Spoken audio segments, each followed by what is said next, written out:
사람들은 세상에서 얻을 수 있는 것들을 보물로 여기는 안목을 가지고 살아갑니다. 때문에 세상에서 나는 것 가운데 자신이 가장 귀하게 여기는 것, 이런 것들을 창고에 넘치도록 쌓아두고 살고 싶어 합니다. 또 그것이 곧 성공이고 행복이라고 생각하기 때문입니다. 특별히 물질, 즉 돈과 관련된 것은 아주 절대적입니다. 그런데 성경은 세상에 쌓아둔 물질은 영원한 것도 아니고 지킬 수 있는 것도 아니다, 이렇게 말씀을 하고 있습니다.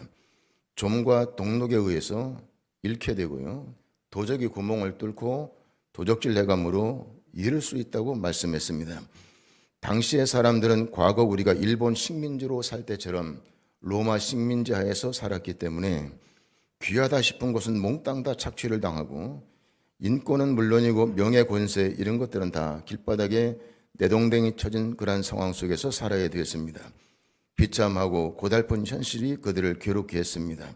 이와 같은 때 예수께서 가르쳐 주시는 산상팔복의 말씀을 들은 그 당시 현실 감각에 전혀 부합하지 않은 이 엉뚱한 제안처럼 들렸을 이 말씀을 많은 사람들이 듣게 됐습니다. 당장 먹을 것이 없어서 굶어 죽어가는 사람에게 먹을 양식이 필요한 그런 상황에 인격이 어떻고 신명이 어떻고 하는 그런 얘기를 주님이 하신 겁니다. 그런데 여기에서 중요한 것은 지금까지 로마의 식민지가 돼서 재산과 명예, 권세까지 모든 걸 빼앗기고 갈취를 당하고 살아왔는데, 주님이 약속하신 이 팔복은 이 세상 그 어느 누구라 할지라도 빼앗아갈 수 없는 복이라는 겁니다. 이건 총칼을 들여대도 안 되고요, 이 복을 빼앗아갈 수 있는 세력은 세상에 존재하지 않는다. 다른 건 다 빼앗길 수 있습니다. 그러나 이 팔복은, 하나님 주신 이 복은 누구라도 빼앗아갈 수 없는 복이라는 겁니다. 총칼을 들이대고 빼앗아가려고 해도 빼앗아갈 수 없는 이 복, 몸은 죽일 수 있어도 이 복만큼은 손댈 수 없는 그러한 복이었습니다. 그 중에서도 오늘 본문에 소개되고 있는 화평의 복이야말로 최고의 복이라고 할 수 있습니다.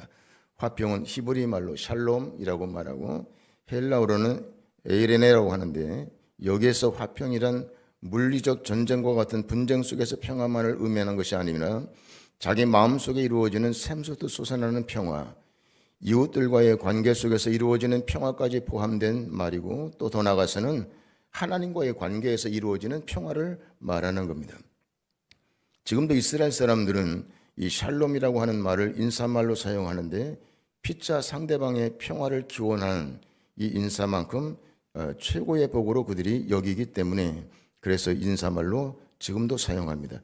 사실 아무리 좋아 보이는 거라고 해도 평화가 깃들이지 않은 것이라면 그건 복이 될 수 없습니다. 우리가 받을 수 있는 최대의 복이 바로 이 평화의 복입니다. 이 복은 세상의 가치나 환경이 만들어주는 복이 아닙니다. 이 복은 애쓰고 노력하고 쟁취함으로 얻을 수 있는 복도 아닙니다. 이 복은 예수 믿고 구원받아 하나님의 자녀가 되므로 우리 자신이 은혜를 받고 평화의 사람으로 거듭나 하나님의 생명을 가진 자가 되므로 드디어 받게 되고 누릴 수 있는 그런 복이기 때문입니다. 그러므로 예수 믿고 구원받아 하나님의 자녀가 된 저와 여러분들은 주변 환경과 관계없이 스스로 화평의 사람이라고 하는 사실을 깨닫고 이것을 삶에 적용할 수 있어야 됩니다. 그래서 예수 믿는 사람들은 어디를 가도 화평케 하는 자의 삶을 살아야 됩니다. 아무리 어렵고 힘들고 분쟁이 가득한 곳에 가도 화평의 사람으로 존재하고 화평의 사람으로 사는 것이 그게 진리고 원리입니다.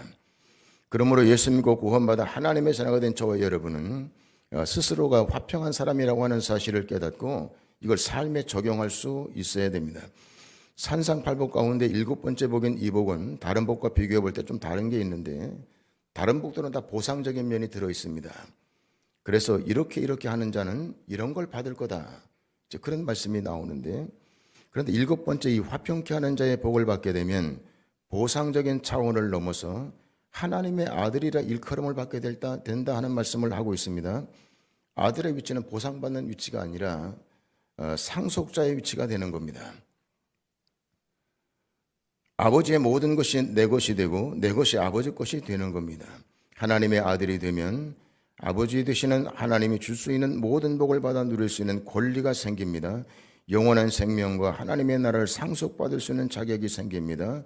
이 얼마나 큰 축복이고 은혜입니까?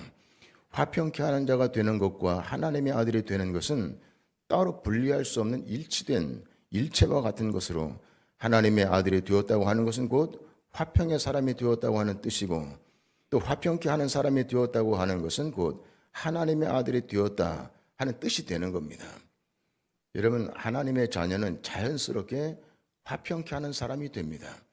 그래서 여러분, 예수 믿고 하나님 자녀가 되는데도 늘 가정에서 분쟁의 씨앗이 되고 그리고 불편한 그러한 관계를 늘 유지하고 어딜 가도 그렇게 사는 것은 굉장히 잘못된 겁니다, 여러분. 그건 자기의 본분을 잃고 사는 것이고 자기가 어떤 존재인가 하는 것을 모르고 살기 때문에 그렇습니다. 환경과 여건이 그래서 절대 그렇지 않습니다. 환경이 아무리 어렵고 난리가 나도 그 사람의 속 사람에서 일어나는 일들을 이 환경이 지배하지 못합니다. 예수님은 여러분 어떤 분입니까? 그분은 성경에서 하나님 말씀하기를 하나님의 아들이시고 동시에 평화의 왕으로 오신 분이라고 증거하고 있습니다. 예수님께서 죄로 인해서 단절된 하나님과 우리의 관계를 회복시킴으로 하나님과 하나 되게 하시려고 이 땅에 오신 분이라고 증거하고 있습니다. 예수님께서 이 땅에 오심으로 누구든지 그를 믿는 자들은 하나님과의 관계 회복을 이루고 그분의 자녀가 되는 동시에 또 주님 안에서 평화를 찾을 수 있게 됐습니다. 예수께서 죄로 인해 영원히 죽고 망할 수밖에 없던 우리를 화평케 하는 자, 곧 하나님의 아들이 되게 하시려고 십자가에 달려 대속의 죽음을 자초하신 겁니다. 예수님의 십자가의 죽음은 우리 모두의 평화를 위한 것이요 그가 채찍에 맞음으로 우리가 나음을 입고 그분의 징계를 맞음으로 우리가 평화를 누리게 된 것입니다. 진실로 예수님의 고난은 인류 평화를 위한 고난이었습니다. 그러므로 우리는 예수 그리스도의 평화의 복음을 액면 그대로 믿어야 합니다.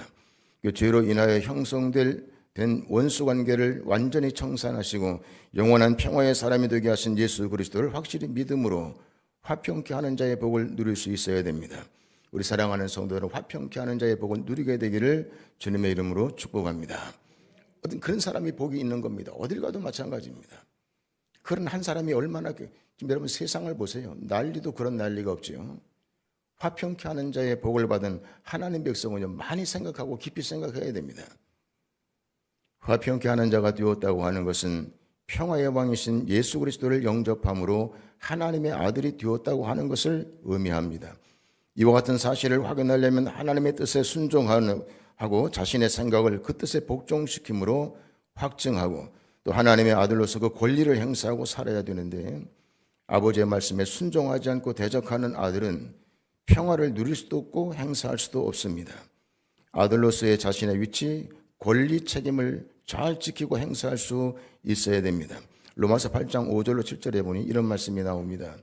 육신을 따르는 자는 육신의 일을, 영을 따르는 자는 영의 일을 생각하나니 육신의 생각은 사망이요 영의 생각은 생명과 평안이니라. 육신의 생각은 하나님과 원수가 되나니 이는 하나님의 법에 굴복하지 아니할 뿐 아니라 할 수도 없습니다. 예수를 믿는다고 해도 육신의 일을 따르고 육신의 생각 때문에 불순종하는 삶을 사는 사람에게는 결단코 평안이 없다고 말씀하고 있습니다. 하나님 말씀에 복종하지 않고 하나님의 뜻과 대립각을 세우고 영육 간에 그로 인해 갈등을 겪게 된다면 결코 평안은 기대할 수 없습니다. 그러므로 하나님의 평화를 누리고자 한다면 영의 일을 생각해야 합니다. 특별히 성령의 인도를 받아야 한다는 겁니다. 육신의 일을 버리고 성령을 따라 사는 사람은 육신으로 인한 마음의 갈등으로부터 벗어나게 되고 마음에 찾아온 평화를 체험하게 되는 겁니다. 영육 간의 갈등으로부터 벗어나 성령의 인도를 받게 될 때에 마음속에 예수님이 다스리시는 평화의 왕국이 도래하게 됩니다. 초대교회 성도들이 언제나 화평케 하는 자의 위치에서 일을 하게 되느냐, 오순절 성령 충만 이후부터인데 하나님의 아들이라고 하는 확신 속에서 원수를 사랑하고 핍박하는 자를 위해 기도할 수 있는 그러한 삶이 시작이 됐습니다. 화평케 하는 자의 삶을 살기 위해서는 먼저 우리 안에 있는 불신과 분쟁, 갈등을 정리하고 하나님의 아들이라고 하는 위치를 견고히 해야 됩니다. 그렇지 않고서는 화평케 하는 삶을 살 수 없습니다. 이론적으로 이걸 모르는 사람이 있을까요? 화평케 하는 자? 이건 조그만 아이한테 물어봐도 화평케 하는 게 뭔지 다 압니다. 여러분도 화평케 하는 것에 대한 이론은 너무 잘 아시겠죠? 삶에 적용을 못하는 겁니다. 이론과 실제는 완전히 다른 겁니다, 여러분. 안다고 그것이 능력이 되지 않습니다. 이 삶이라고는 화평케 하는 이 일은 우리가 다 아는 이야기지만 화평케 하지 못하지 않습니까?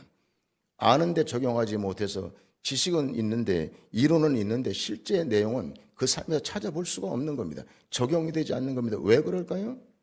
여러분, 우리의 인간의 죄성과 하나님과의 관계 속에서 회복된 이런 모든 일들을 확증하고 이것을 인정하고 믿음으로 받아들이고 성령의 인도를 받지 않으면 이런 귀한 말씀도 삶에 적용이 안 됩니다. 싸우지 말라고 말하는데 끊임없이 가서 싸우게 되고, 혈기를 내지 말라고 하는데도 끊임없이 혈기를 내고, 그것도 결국에는 자신의 의를 내세우는, 의를 의라고 하는 것으로 포장해서 그런 일을 계속해서 하는 겁니다. 화평케 하는 자의 삶을 살기 위해서는 먼저 우리 안에는 이런 것들을 불신, 불평 이런 것들을 정리해야 됩니다. 인류가 가지고 있는 모든 무기들을 다 없앤다고 해서 그로 인해서 평화를 창조할 수 있는 것은 아닙니다. 인류가 불행과 불화에 휘말리게 된 것은 사람 마음 속에 정리되지 않은 죄 때문에 그렇게 된 거지 무기를 만들어서 그렇게 된 건 아닙니다. 미움과 증오와 원수 맺는 것을 의로 여기는 타락한 본성 때문에 그렇습니다. 미움과 증오와 원수 맺는 것을 의로 여기는 거죠. 그래서 나하고 맞지 않는 모든 사람을 다 죽여서 없애야 그래야 평화가 온다는 생각을 하는 거죠. 얼마나 잘못됐습니까? 나하고 같은 마음을 가진 사람, 내 뜻과 같은 뜻을 가진 사람들끼리만 모여야 평화가 온다 생각하는 게 얼마나 악한 것입니까? 그런데 인간의 타락한 본성은 언제나 그런 쪽으로 갑니다. 그러므로 야고보 4장 1절에 보니까 인간의 다툼은 그 근원이 육신의 정욕 때문이라고 말씀하고 있습니다. 육신의 정욕을 십자가에 못 박아 처리하지 않고서는 평화를 창조할 수 없다고 말씀합니다. 화평케 하는 자는 교육으로 만들어지는 게 아닙니다. 교육 첫날 만날 해봐야 교육으로 화평케 되는 자를 못 만듭니다. 인간의 이상과 꿈을 키움으로 할 수 있는 일도 아닙니다. 오직 성령의 능력으로만 가능한 일입니다. 성령이 우리 영 안에 임재하셔서 증거하는 것이 무엇입니까? 하나님의 하나님 되심을 증거합니다. 뿐만 아니라 우리가 그 하나님의 자녀요 그분의 생명을 가진 자라고 하는 것을 강력하게 증거하는 일을 성령께서 하십니다. 여러분, 성령 받기 전에 예수님의 제자들을 한번 보시죠. 예수님이 그들을 평화의 사도로 부르셨지만 성령 받기 전 그들은 예수님의 제자로서의 정체성이 분명하지 않았습니다. 예수님께서 3년 동안 가르치셨지만 그들에게는 원수를 사랑할 수 있는 능력이 없었습니다. 핍박하는 자들을 위해서 기도할 능력이 없었습니다. 그들이 가지고 있던 평화의 복음은 이론일 뿐 적용할 수 없는 실제가 되어주지 못했습니다. 베드로는 물론이고 모든 제자가 다 그랬습니다. 십자가 죽음의 길을 향해 나아가는 예루살렘 입성을 앞두고 계시는 예수님 앞에서 제 아들이 한 일이 뭐냐, 누가 더 큰 자냐, 자리다툼하고 혈기를 내고 싸움박질하는 거였습니다. 베드로 경우에도 보면 예수님의 뒤를 따르면서도 언제나 마음속에는 칼을 품고 살았습니다. 로마라고 하는 나라를 무력으로 정복하고 그로 인하여 맞이하게 될 이스라엘의 평화를 늘 고대했습니다.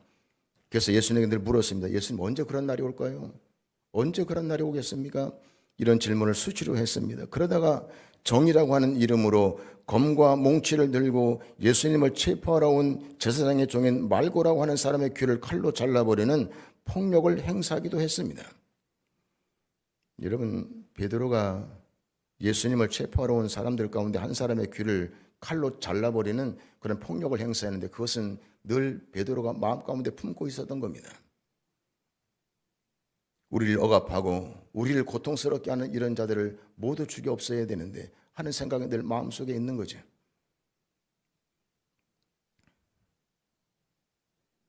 혁명을 통해서 쿠데타를 일으켜서라도 로마 정부와 그를 추종하는 모든 추종 세력들을 몽땅 전복시키고 평화를 구현해야 한다고 하는 마음으로 가득했습니다.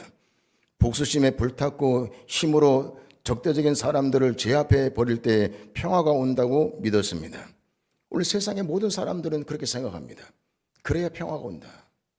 나하고 반대되고 내 마음을 다치게 하고 상하게 만드는 사람들은 모조리 없어져야 내 마음속에 평화가 온다는 생각을 하는 거지.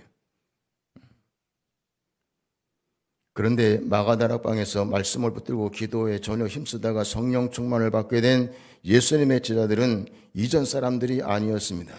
하나님의 자녀로 하나님의 모든 것으로 사는 믿음의 정체성이 분명해지고 확고해졌습니다.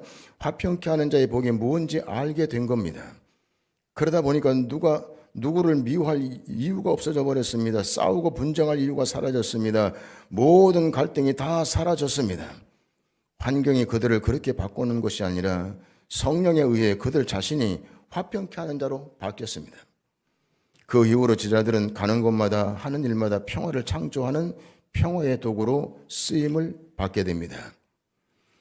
예수님의 제자들도 성령의 인도를 받기 전에 3년 동안 예수님을 직접 모시고 따라다니고 배웠지만 화평케 하는 자의 삶이 아니라 불평하는 삶을 살았습니다. 다시 말씀드리지만 여러분, 이론 가지고 되는 게 아닙니다. 몰라서 그럴까요? 몰라서 그렇습니까? 몰라서 죄를 짓습니까? 그렇지 않습니다. 다 알고 짓는 겁니다. 그 사람들 모르고 그랬어요. 이런 말을 잘 쓰는데요. 몰라서 그런 게 아닙니다. 그러니까 여러분, 하나님 앞에 가서 서게 되면 유구무원이라 아무도 모르고 했다고 말할 수 있는 사람은 없을 겁니다.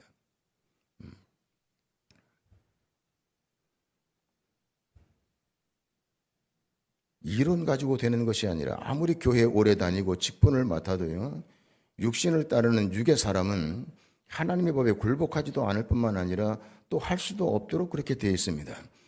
분쟁과 갈등 속에서 자기 의만 주장하며 살아가게 됩니다. 화평케 하는 자의 복은 하나님의 아들에게 주어지는 겁니다. 이것을 정확하게 알게 하시고 적용할 수 있게 하시는 분이 바로 성령님이라는 말씀입니다. 화평케 하는 자는 그 어느 누구와도 화목할 수 있습니다. 예수께서 하신 말씀인데요. 내 원수를 사랑하고 너를 핍박하는 자를 위해 기도하라. 이같이 한즉 하늘에 계신 너희 아버지의 아들이 되리니. 우리는 선하게 살고 있는데도요, 우리를 상대로 대적하고 험담하고 원수처럼 대하는 사람들을 만나게 됩니다. 지하고 나하고 아무 관계도 없는데 갑자기 뜬금없이 그저 원수처럼 대하는 그런 사람들 얼마나 많습니까? 시비 걸고 험담하고 막 대적하고. 그럴 때 이런 사람들과 평화를 누리며 살기란 참으로 어려운 일입니다. 그러나 자기 자신을 십자가에 못 박고 예수님의 마음을 가진 하나님의 아들이 된 사람은 평화를 이룰 수 있습니다. 우리는 하나님의 아들이 된 사람들입니다. 그러므로 배신을 당했다고 해서 똑같이 배신할 수는 없습니다. 사기를 당했다고 해서 똑같은 방법으로 사기를 칠 수가 없고, 억울한 일을 당하여도 그 일에 상응하는 보복을 할 수 없는 사람들이 됐습니다. 미움을 받고서도 사랑하고, 욕을 먹고서도 축복을 하고, 핍박을 받고서도 핍박하는 사람을 위해 기도할 수 있는 사람이 화평케 하는 자, 하나님의 아들의 권세를 가진 사람들입니다. 세상 억울할 것 같고, 이게 뭐야? 하나님의 아들이 됐는데 무슨 본세 나는 건 아무것도 없고 그저 줄줄이 손해만 보고 마치 바보처럼 이렇게 되는 게 무슨 권세, 무슨 능력일까? 세상 억울할 것 같고 남들이 다 우습게 볼 것 같지만 화평케 하는 자, 하나님의 아들이라 일컬음을 받는 자들은 하나님이 책임져 주시게 돼 있고, 하나님이 책임져 주시면 세상이 함부로 못하게 되어 있습니다. 여러분, 하나님의 자녀의 권세를 갖고 살게 되기를 주님의 이름으로 축복합니다. 빡빡거리고 악쓰고 핏대 올리고 무력으로 제 앞에서 자기가 자기 의의를 주장하고 그래서 평화가 온다고 착각하는 사람이 있으면 오산입니다. 가정에서도요, 아무리 가장이라고 해도 가장의 위치에서 소리만 지르고 여러분 힘으로다가 가족들을 다스린다 한번 생각해 보세요. 굉장히 잘못됐죠. 저도 가장이자 아버지이기도 하고 남편이기도 합니다. 제 말이 다 옳은 거 아닙니다. 어떤 때는 아이들이 제기하는데 내가 한 말이 그건 틀리다고 제기할 때도 있습니다. 그건 맞습니다. 내가 생각할 땐 다 옳은 것처럼 느껴도 그렇지 않다는 겁니다. 그런데 다 내가 다 옳다. 그리고 내가 하는 대로 해야 평화가 온다. 그런 게 어디 있습니까, 여러분? 이런 죄성을 버리지 못하고, 그리고 하나님의 자녀라고 하는 사람들이 화평케 하는 자의 복을 받은 자라고 하는 사실을 모르고 살게 되면 언제나 이런 식입니다. 자기 주장이 다 옳은 겁니다. 이게 얼마나 비참한 겁니까? 그 삶은 정말 참혹한 것입니다.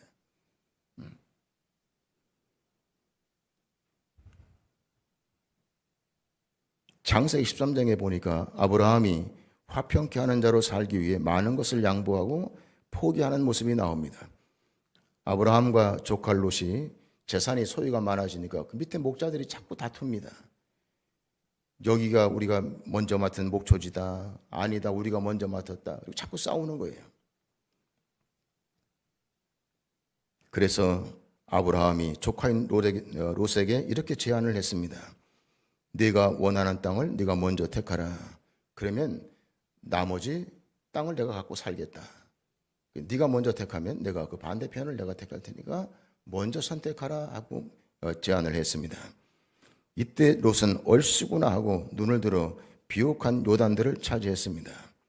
여러분, 나이 많은 아브라함이 그런 말을 하면 조카 롯이 아이고 그런 말씀 너무 고맙고 감사합니다. 이제 제가 생각해 보니까 이렇게 좋고 이렇게 비옥한 땅은 삼촌이 이제 차지하시고 우리는 그냥 이렇게 아주 젊고 힘도 세고 그러니까 좀 이렇게 안 좋은 땅을 차지하고 개간해서 농사짓고 하겠습니다. 이렇게 해야 되는데 한마디 물어보지도 않고 그냥 볼랑 가장 좋은 데를 딱 차지하고 나갔습니다. 얼마나 얌통머리 없습니까? 그러니까 보통 사람들은 야 이거 안 되겠는데 저놈 아주 싹수가 노래 저놈 아주 이제 내가 손을 좀 봐야 돼 이런 생각을 하지 않겠습니까? 근데 아브라함은요 재산 다 내줘도 누구와 함께 갑니까? 하나님과 함께 가는 거예요. 그리고 평화를 가장 우선순위로 정한 거예요. 그래서 롯은 이렇게 좋은 땅을 요단들을 차지하고 떠났습니다. 나머지 거친 황무지 가나안 땅을 아브라함이 차지하게 되는데 아브라함은 욕심 많은 조카와 평화롭게 살기 위해서 많은 것을 양보했고 이를 위해 큰 손해도 기꺼이 감수했습니다. 여러분 그래서 아브라함이 손해보고 억울해가면서 살았습니까? 아닙니다. 어마어마한 겁으로 살았습니다. 하나님 그냥 내버려 둘까요? 여러분 하나님에 대한 확신이 없는 사람은 절대로 화평케 하는 자의 삶을 못 삽니다. 내가 어떻게 손해를 봐 이런 생각을 하는 거죠. 그 뒤에 하나님이 계셔서 그 문제를 다 하나님이 다스리시고 더 좋은 것으로 갚아주지 않는다고 할지라도 하나님 내 모든 걸 책임져 주시지 하는 든든한 뒤에 믿음이 있으면 문제가 안 되는데 그게 없으면 얼마나 그 일에 상처를 받고 그리고 조카 롯이라고 하는 이 사람하고는 완전히 절연해야 되겠다 그런 생각을 하지 않겠습니까? 원래 많은 사람들이 그러고 삽니다.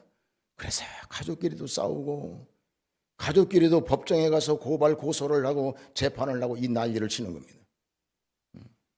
돈이면 아주 환장을 해가지고 눈이 다 뒤집어져 가지고 그거 아니면 그냥 죽겠다고 난리 치는 사람이 얼마나 많습니까 여러분. 동생이 많이 가지려면 동생아 네가 많이 갖는 게 좋겠다 이러면 좋을 텐데 시도 안 먹히는 소리 하지도 말아라 이렇게 하는 거죠. 형이 많이 갖겠다 그러면 동생이 또 가만히 있습니까? 형이 뭔데 많이 갖느냐 이 난리를 치는 겁니다. 하나님이 롯과는 비교도 안 될 만큼 큰 복을 아브라함에게 주시고 누리게 하셨습니다. 화평케 하는 자 하나님의 아들이 아들답게 살 때 하나님은 절대로 그를 그냥 버려두지 않습니다. 반드시 머리 되게 하는 겁니다. 우리가 생각할 때 저 바보 아니야? 무시할 것 같죠? 절대 그러지 않아요. 화평케 하는 자는 어딜 가도 절대로 함부로 못합니다. 그 누구도 함부로 못합니다.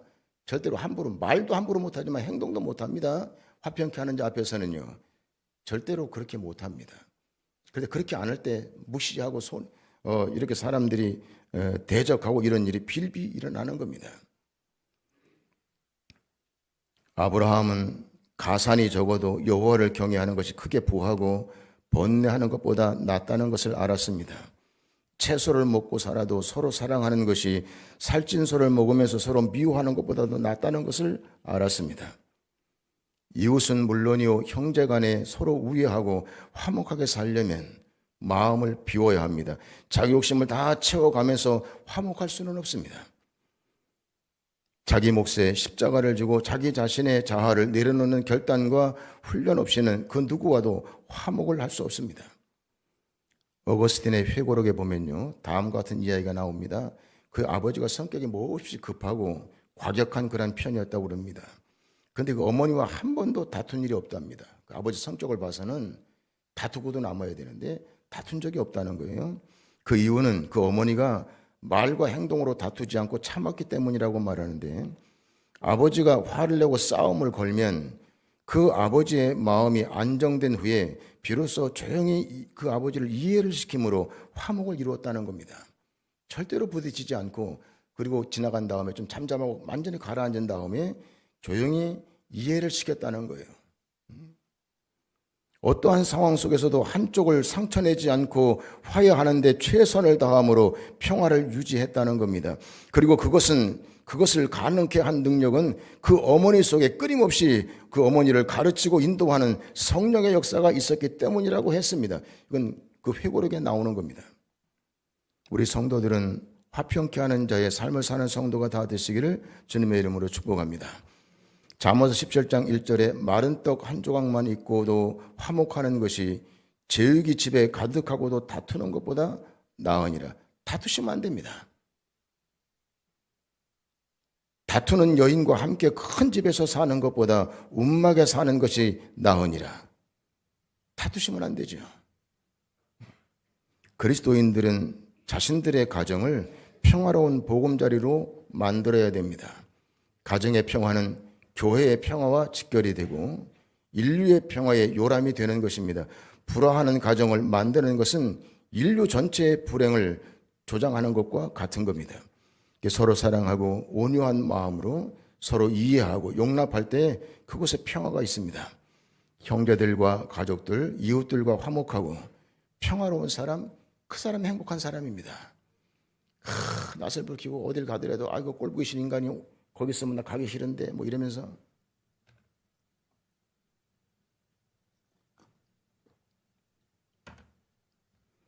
저는 감사하게도 지금까지 살면서 꼴보기 싫은 인간이 없어요.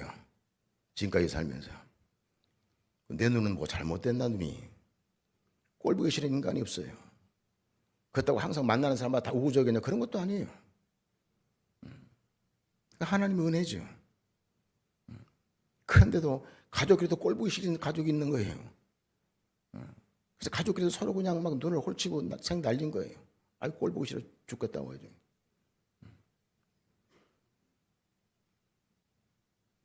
화목하고 화평케 하는 자가 행복한 사람입니다. 원수 맺고 서로 싸우며 사는 사람은 불행한 사람입니다. 별소리 다 하고 정의로운 척해도 그건 불행한 사람이지 절대로 행복한 사람은 아닙니다. 화평케 하는 자의 복을 누리는 성도들이 되기를 바랍니다.